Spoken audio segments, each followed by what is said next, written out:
More often than we'd like to think, the inspiration for great songs comes from muses that are fickle. Keep watching this video for the 4 famous songs written in response to other songs. Katy Perry, California Girls.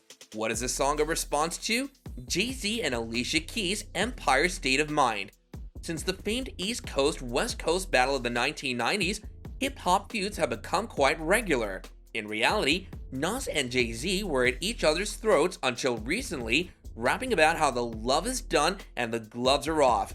But Jay-Z probably had no idea he was about to get involved in a nasty turf battle with a pop singer who had a strong grudge against the Brooklyn youngster, while the two rap superstars were aggressively attacking each other's street cred and making gay jokes. Afraid of all the attention being focused on her colleagues in the East, Katy Perry, known for her busty Barbie doll persona and bubblegum songs about fireworks and Friday evenings, composed California Girls as her take on a diss track. Perry doesn't specifically reference New York or any East Coast personalities, but she does make some great statements about California. There are palm trees, and sometimes you stand in your shoes, for example, and she even brings in Snoop Dogg to capture some of the classic West Coast attitude. You'd be excused for ignoring the fact that California Girls was ostensibly a response to Jay-Z and Alicia Keys' widely acclaimed Empire State of Mind because the song is less than overt about it. Perry said she was jealous of all the love that was given to the East Coast after the song hit big, going so far as to say that Tupac was rolling in his grave, and even Beach Boys songwriter, the man behind the original California Girls, was totally upset. And nobody upsets Brian Wilson. Nobody. Roberta Flack, Killing Me Softly. What's the song a response to? Don McLean, Empty Chairs. When you hear the words strumming my pain with his fingers, you likely don't think of the guy who wrote American Pie. The song, not the movie. Wait, either actually. But you ought to. Killing Me Softly, which was initially made popular by Roberta Flack and then revived by the Fugees 2 decades later, was first composed and recorded by Lori Lieberman after she saw Don McLean perform at a club in Los Angeles called the Troubadour.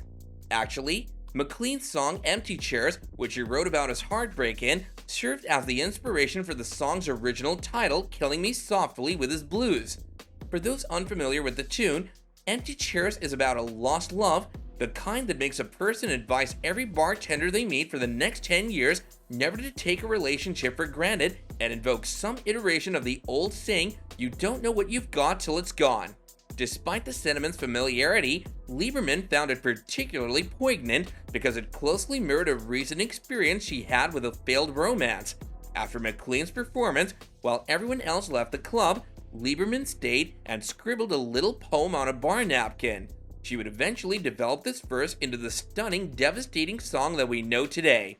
So in a way, Lauryn Hill ought to give credit to both Don McLean and Roberta Flack for her career. Green Day, American Idiot. What is it a response to? Lynyrd Skynyrd, That's How I Like It. Here's a story that proves the old adage that if you're going to dish it out, you better be able to take it.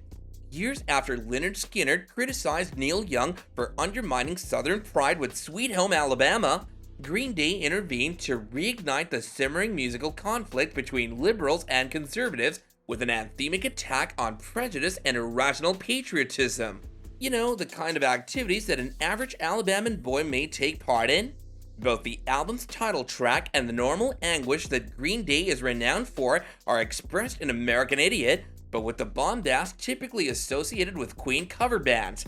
It was published in 2004 and is frequently seen as a critique of George W. Bush's presidency and a criticism of the Iraq War. However, it turns out that Skynyrd was also a target, specifically for the redneck agenda that Billy Joe Armstrong believed they were promoting in their song That's How I Like It from 2003. Since it doesn't express anything that hasn't already been sung about a million times in country songs, it's an odd song to rail against. Lyrics such as Like My Woman Hot and Beer Cold may have come off as simple-minded, sure, but there's no particular malice or aggression on display either. Skynyrd doesn't sing about the South rising up again or any other radical cause. Still, it was plenty to ignite Armstrong's proverbial fire, and it helped to inspire one of the best rock albums of the decade, at least in part. Meatloaf, 2 out of 3 ain't bad. What's it a response to? Elvis Presley, I Want You, I Need You, I Love You. Most of Meat Loaf's songs feature at least 50 obscure words, which are frequently repeated in order to increase the listener's annoyance at not being able to understand what in the name of all that is holy this person won't do for love. On the other hand, 2 out of 3 Ain't Bad conveys a much clearer message. Loaf makes it clear in the chorus what he's prepared to offer his relationship. Oh, how I need you, I want you. However, I will never be able to love you. Don't be depressed though. 2 out of 3 isn't bad. Although we're confident that this heartbreaking feeling is sincere, it was also directly lifted from an Elvis Presley song with the unfortunate coincidence of the same name. For Bat Out of Hell, an album so overwrought and needlessly complex that it famously prompted Clive Davis to query Jim Steinman as to whether he even knew how to write a pop song. Steinman, a longtime producer and lyricist, was asked to write something straightforward. Steinman is the author of the aforementioned Meat Loaf hit I Would Do Anything for Love. So that the record label would have a song to release as a single, Steinman was instructed to simplify it for one song. The Elvis song was on the radio while she tried to find out how to achieve it. Steinman therefore tried his best to replicate what made the song so simple and memorable by producing a chorus that followed a similar structure but with a slight twist at the end. And with that, we've come to the end of our video.